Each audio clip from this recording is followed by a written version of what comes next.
Well, there we have it. Kansas City Royals.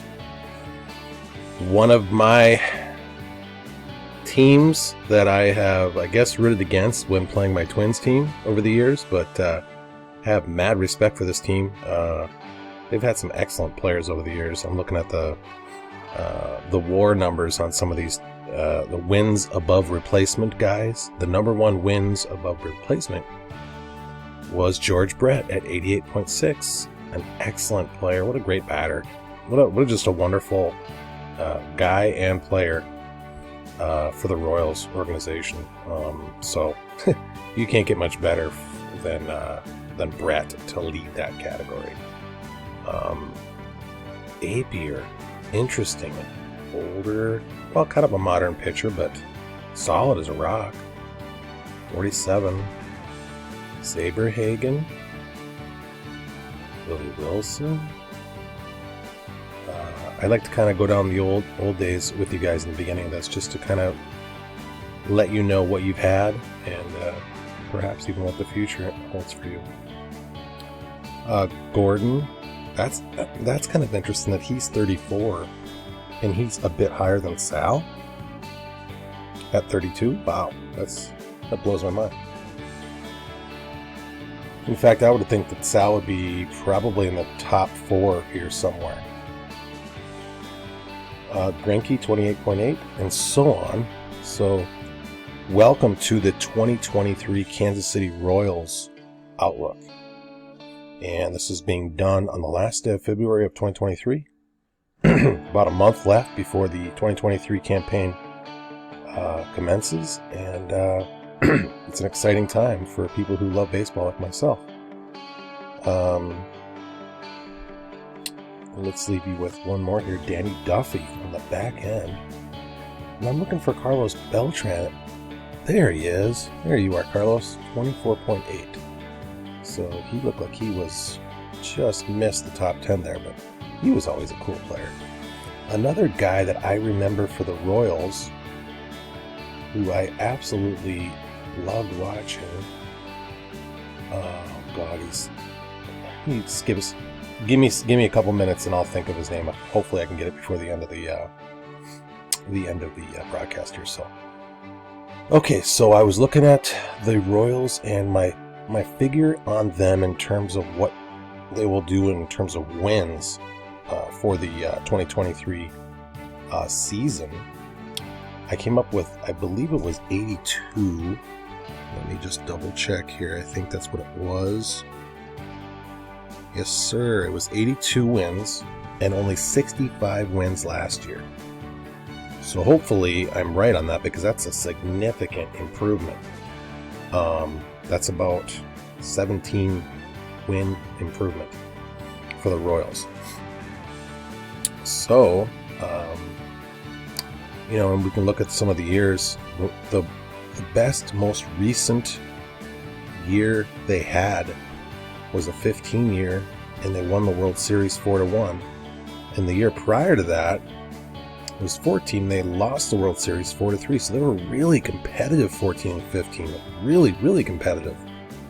And so when I say the Royals, have had such an up and down setup for themselves, it's kind of what I mean. I mean, they can take it to the top and they can go all the way to the bottom. It's a interesting sports franchise.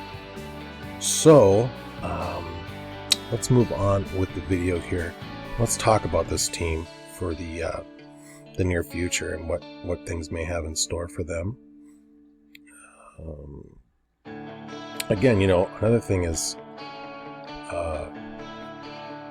the prospects in the pipelines of some of these teams is also kind of interesting, and I won't be touching on that in this game, or in this video, but in other Royal videos, I probably will be touching on some of the pipeline stuff that they're probably going to have, and so how they're going to look in 24, 25, 26, that type of thing. So here's what ESPN.com has them as far as starting pitching goes and their depth chart.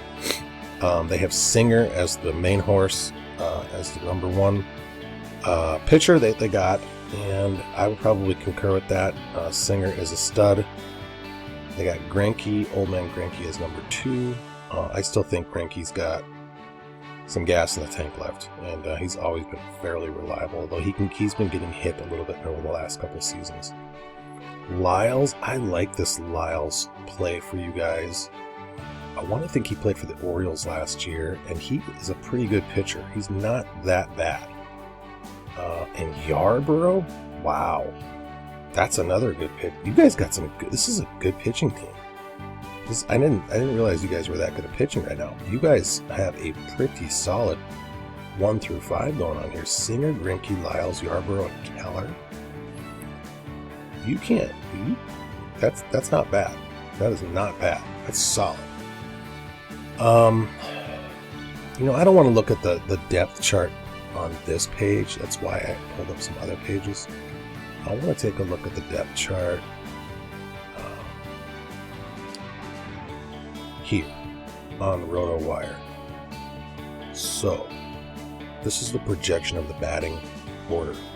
Melendez, Witt. This is for right-handed pitching. Melendez at leadoff. That's kind of interesting. Witt, Perez, Pasquantino, who's kind of an up-and-coming guy. Kyle Isbell, Olivares, Dozier, Eaton, and Massey. If you go over to the left-handed pitching side, not much of a difference there, except at 5, they got Olivares instead of Isbell. Dozier is up a tick on that side. Isbell dropped down to 7, Eaton, and Massey. I really, really like, and I'm not overstating this, I hope I'm not overstating this, but I really like this team. I think this has got a lineup, this team, just looking at starting pitching and their hitting. The only thing that kind of irks me about this Royals team is I think they underachieve in terms of hitting as of recent. In the last couple, 3-4 seasons, they had underachieved in the hitting department. And they've had Benintendi, they've had all kinds of players coming through there. And, Merrifield was there for so long. It just seems like they just don't hit up to their potential. And the pitching hasn't been horrible, but I like this team. I'm not going to lie. Just, for a small market team, this isn't too bad of a setup for them. And that's why I think they're going to bump that 17 games up high. This is going to be an exciting team this year. Don't kid yourself. I'd go to some Royals games. If you're watching KC, you guys got to go to this team. Go watch this team and support this team. This is a good team. So let's get past the pitching here. Let's look at the bullpen. Barlow closing. You got Amir Garrett. I think he's from the Reds. Or did play for the Reds. Maybe he was with the Mets last year. But this isn't too bad of a pitcher either. Chapman. Wow, interesting. Why they have Yarborough down here in the bullpen is beyond me, but they have Brad Keller down here too. So it looks like they have some starters down here as well. Carlos Hernandez, I think, was a starter. It's now been relegated to the bullpen. So you got some interesting arms down here in the bullpen. I'm going to look at what Evans analytics says about the Royals bullpen. They got him ranked at the 21st spot. I think that might be a little low. They could possibly be as high as where the Yankees is at 15, just from my eyeballs and looking at them. But that could be right as well. Let me take a look at catchers. They got Sal and MJ. No, Sal's not going to be catching every night, just due to his age. And Melendez, I think he'll eventually have to take that spot over from Sal when he ever retires, which he's ageless. He keeps going on and on and on, which it's fine. He's always got a good bat, so... this Pasquantino guy is super interesting. Hunter is so hot and cold. I don't know what to make of this guy. He can get just red hot, this guy can, and then just absolutely tank. So he is just so hot and cold. I don't know what to make of Hunter, but if he could ever keep some consistency, he would be dangerous.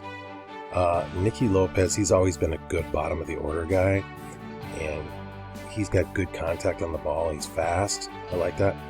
Bobby Witt. This guy is just going to be an emerging superstar for Kansas City. What an amazing talent. So, you guys got something cooking with this team for years, I think, to come. This Pasquantino, Witt, Hunter, if he could ever get his head correctly fit. Melendez, you get some young up-and-coming studs on this team. Really, really interesting situation going on here in Kansas City. And let's just round this out. Let's round this out with some fun facts. Last year, this team really underwhelmed. 65-97. Wow, that just did not work out very good last year for you guys. Almost 500 at home. Almost hit 500. So that means going to Royal Stadium, you guys got to buy tickets and support this team. They're probably going to go 500 or better this year there, easily. And this was probably the worst road team in baseball last year. So it was almost like a gimme to get a win if you had the Royals coming in to your stadium. That's probably going to change this year as well. I think the Royals will do a lot better on the road. Month by month, bad in April, bad in May, kind of a little bit better in June and July. August, not too bad. September, a little bit bad. In October, there's only 5 games there, but blowouts, 42, 12 wins, 30 losses. So that means they got blown out 30 out of 42 games in blowout games, and they blew out the other team 12 out of 40. So not great statistics there. They were 5-5 in overtime or extra innings. First half 36-56 at 20 under 500, and actually the second half they came on and they were only, looks like 12 games below 500, which isn't great or anything, but it was better than the first half. It had a 414 winning percentage second half and a 391 the first half. So that, if that's anything to take into 2023, there you go. You got the team starting to come on a little bit, and they came on a little bit at the end of the second half of the 2022 season. So that's interesting. That's kind of cool. Overall, I'm excited about this Royals team. I don't think that they're going to win the division. I think it'll probably be between the Twins and the Guardians. Probably the Guardians. Again, that's a hungry team, the Guardians are. The Twins are probably going to be right there with them. Detroit and, let's say, the White Sox and the Royals, I think, are going to be fighting for third place in that division. So we'll see. It'll be kind of fun to see which team of those gets that middle spot in the division and just kind of sits there. And I think it might possibly be this Royals team. So please subscribe. This channel is just getting started, and I'm going to have more Royals coverage on the 2023 season as the season goes along here. And I'll be covering different, facets of the baseball, whether it be injuries or whether it be games or whether it be, covering things on rule changes and things like that. All different facets of the game. So subscribe. I certainly appreciate it. And I want to thank you so much for watching the 2023 Kansas City Royals Outlook. Take care.